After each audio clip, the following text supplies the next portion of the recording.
Después qué, coronel, Sí. Después qué, entonces para eso es necesario un infectólogo. Claro, las infecciones que surgen después de toda esta ¿cuántas catástrofe? enfermedades no provocan estas lluvias? ¿Qué hacer luego de estas lluvias? ¿Qué medidas preventivas a tomar luego de todo este desastre que dejan estas aguas, Juan Carlos? Tenemos a la doctora Carmen Sara Mota, que dicho sea de paso es interactiva en nuestro espacio en las noches. Sí, bueno, ya parte activa ante el viernes, fue el viernes, doctora, que nos llamó. Sí, viernes, porque sí. teníamos, coronel, ponme el coronel también, a ver si se puede. Coronel. Que tenemos los cuatro ahí. Sí, porque teníamos el viernes en la noche el tema, el debate de las multas arbitrarias, Mateo, que pone la MET. Las multas fantasmas. Entonces ella fue víctima de esas multas y nos llamó. Yo no sabía que era la presidenta de la Sociedad Dominicana de Infectología. Nos llamó como una ciudadana común y corriente, pero esta vez no está como una abusada por AMET, sino como la presidenta de la Sociedad Dominicana de Infectología, que dicho sea de paso también es pediatra, esta doctora. ¿Te puedes tratar con ella entonces? Bueno, tú eres más niño que yo, ¿eh? Carmen, bienvenida. ¿Qué medidas a tomar después de todos estos estragos? Buenas noches, Contín, buenas noches, don Félix, buenas noches, coronel. Y buenas noches a todos. Bien, escuchaba aquí tras bastidores con preocupación cómo efectivamente, lo que uno sabe, la disponibilidad de agua potable se limita por las inundaciones. O sea, uno de los efectos inmediatos de las lluvias torrenciales, inundaciones, desbordamientos de río, es que se comprometen los acueductos y la disponibilidad de agua potable. Cuando tienes dificultades en esto, pues lo primero que se van a presentar son enfermedades provocadas por la contaminación del agua y alimentos, gastroenteritis, diarrea, vómitos, que pueden llevar a deshidratación. Esos son los principales. Si tienes a las personas desplazadas que tienen que irse a refugios, bueno, pues ahí va a haber brotes de enfermedades respiratorias, conjuntivitis, infecciones de piel y cosas producidas por el hacinamiento, además de lo que ya hemos mencionado de gastroenteritis.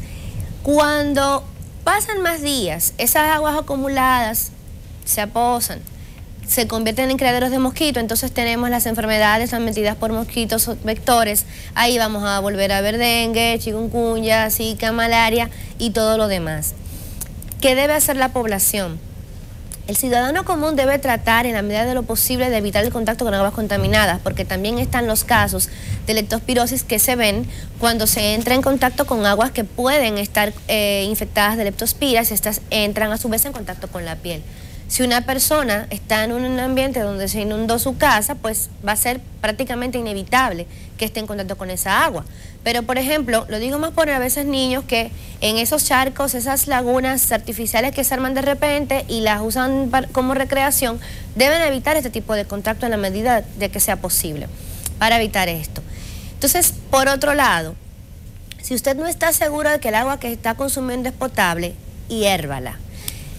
Solamente consumir agua que esté segura, o sea, agua que está adecuadamente embotellada y que esa botella llegue adecuadamente cerrada y usted lo pueda comprobar. Si le llega a la mano es un recipiente supuestamente bien cerrado, pero ves que está violentado la entrada, pues es mejor no consumirla, sino hervirla.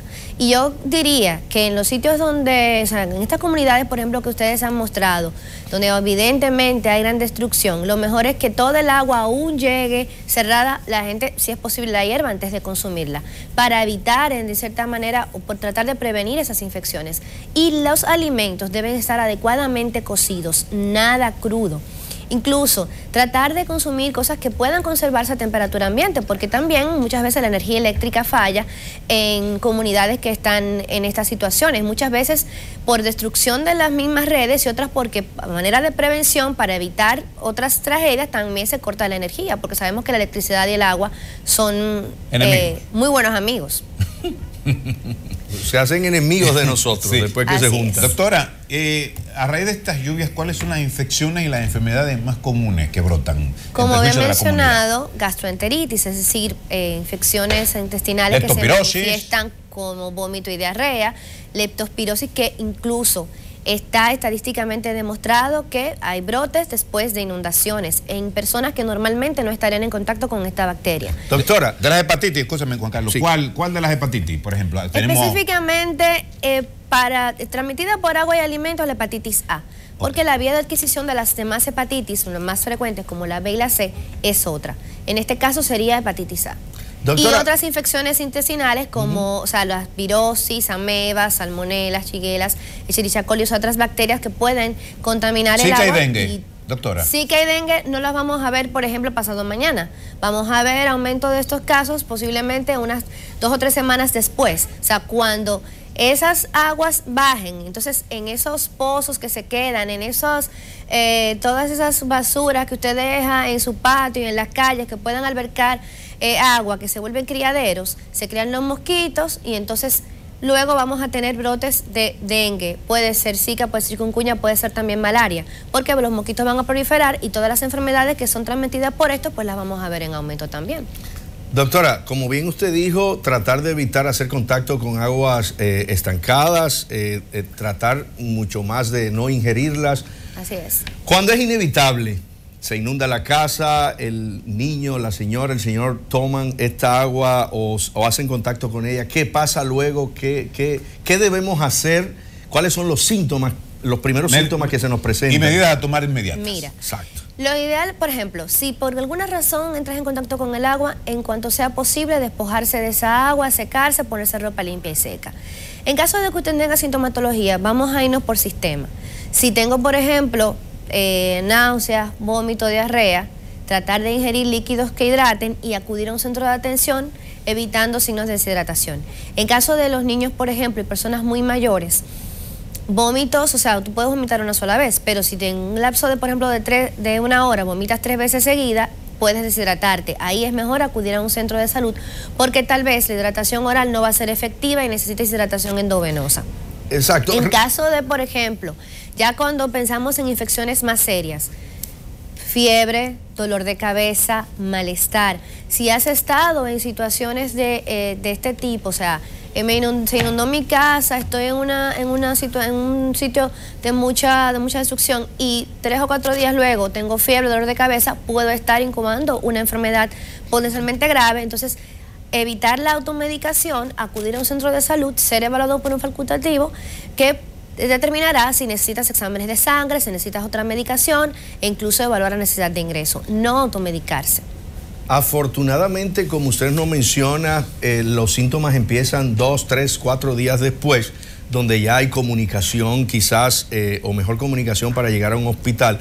Pero repítanos de nuevo, por favor, las medidas en caso de que empiecen los síntomas y yo no pueda trasladarme tan rápidamente por la incomunicación en estos casos, o sea, las primeras medidas a tomar. ¿Cómo se llama la enfermedad producida en los oídos por las lluvias, doctora? En los oídos. Bueno, ¿la otitis cuál es? Otitis externa. Usualmente cuando entra agua al oído, usualmente es otitis externa. Es muy doloroso, generalmente, pero eso tiene que ser manejado usualmente con gotas ópticas que tengan algún tipo de analgésico. No conviene estar introduciendo ningún objeto, ni utilizar ninguna otra solución, echarse más agua por ahí. ¿Cuál? Pero, por ejemplo, como mencionaba con Tim, si uno está en un sitio donde no puede acceder a un centro de salud y tiene una sintomatología, por ejemplo, diarrea, tratar de eliminar esas excretas de una manera lo más apropiada posible, que no entren en contacto con otras personas, lavarse las manos antes y después de ir al baño adecuadamente, extremar las medidas de higiene y utilizar, líquidos para la hidratación. Lamentablemente, si una persona está en un sitio aislado y posiblemente la farmacia no está abierta, no va a poder conseguir sueros de hidratación oral que se adquieren en una farmacia. Pero si en su casa tiene, por lo menos, puede conseguir 1 litro de agua, un puntico de sal, una cucharadita de azúcar, se hace una solución que es más o menos parecida a la de la solución oral y puede ser digamos, voy a utilizar una palabra coloquial, un tente ahí. Un tente ahí, para exacto. evitar, ingerir abundante líquido. Y si tienes acetaminofén en la casa y tienes fiebre, pues también eso puede ser utilizado. Pero lo que trato de decir es que en la mayor brevedad y que pueda acceder al servicio médico es lo ideal. Claro. En ese sentido, ya el compromiso es de las autoridades a que en cuanto sea posible restablecer las vías de acceso para que la gente pueda acudir a centros de salud en caso de que lo necesite.